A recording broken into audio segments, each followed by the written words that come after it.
नमस्कार, मैं संदीप मिश्रा आपका स्वागत करता हूं आपके अपने चैनल द घोस्ट कास्ट में एक नई और सच्ची डरावनी घटना के साथ।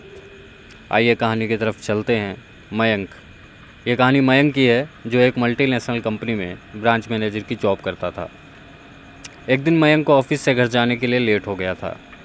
सर्दी की मौसम होने के कारण रात भी जल्दी हो गई थी, ठंड भी बहुत थी।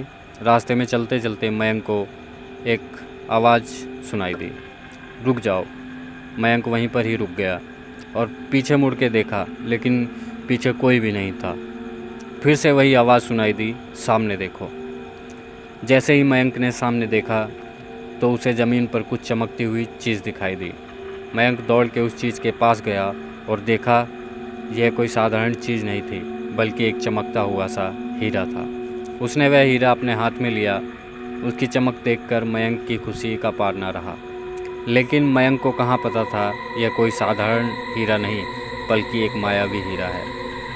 अचानक उस हीरे में से आवाज़ आई, अगर तुम्हें और हीरे चाहिए तो इस ज़मीन को खोदो। इस ज़मीन के नीचे बहुत सारे हीरे हैं। मयंक खुश हो गया। उसने उस हीरे को अपनी जेब में डाला और ज़मीन खोदना शुरू किया। करीबन 2 फीट खोदने के बाद अचानक मयंक डर के मारे चिल्लाने लगा। इसके कारण उसका संतुलन खो गया और ज़मीन पर गिर पड़ा, क्योंकि उस गड्ढे में से हीरे मोती नहीं, बल्कि किसी इंसान का कटा हुआ सर मिला। अचानक वह सर हवा में उड़ने लगा और बोला, डरो मत, मैं तुम्हें कोई हानि नहीं पहुंचाऊंगा। मैं तुम्हें सारे हीरे जवाहरात भी दे दूंगा। बस मेरी बात ध्यान से सुनो। मैं जहाँ जाता हूँ वहाँ मेरे पीछे आओ। फिर वह सिर हवा में उड़ा और जंगल की ओर बढ़ने लगा। करीबन 1 किलोमीटर चलने के बाद वह सिर रुक गया। मयंक भी रुक गया।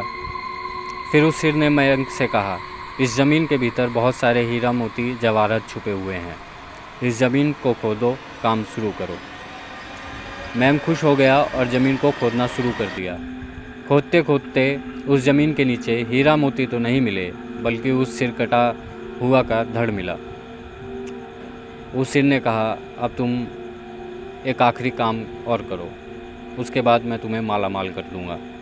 तुम्हें कहीं से भी 1 लोटा खून लाना होगा। मयंक ने बोला, 1 लोटा खून?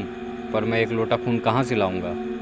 उस सिर ने कहा, चलो मेरे साथ। वह डरावना चेहरा मयंक को साथ लेकर थोड़ी दूरी पे गया।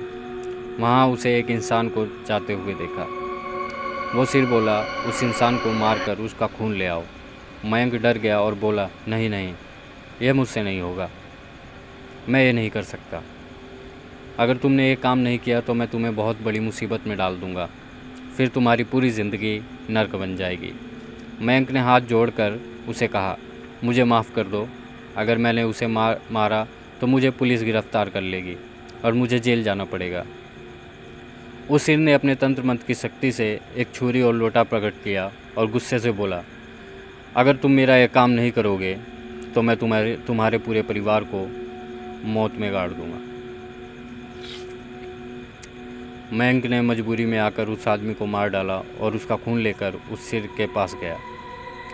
वो सिर खून को देखकर बहुत खुश हुआ और बोला, यह खून मेरे शरीर पर डाल दो। उस सिर के कहने पर मयंक ने उस खून को उसके शरीर पर डाल दिया।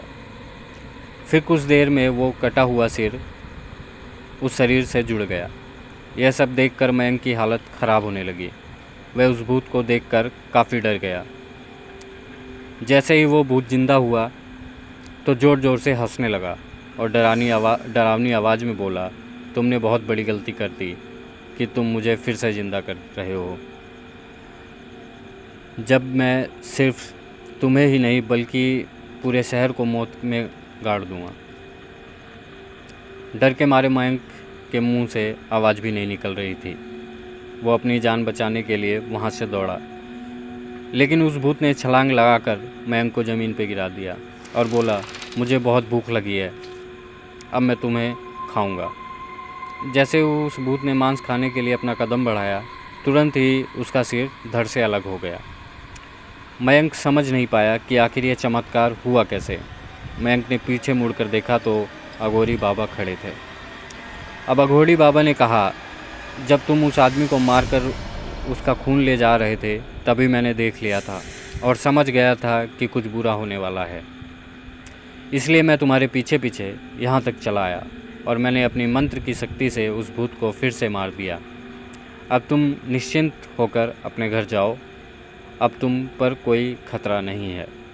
आज भी मयंक उस बात को याद करता है तो उसकी रूह तक कांपने लगती है।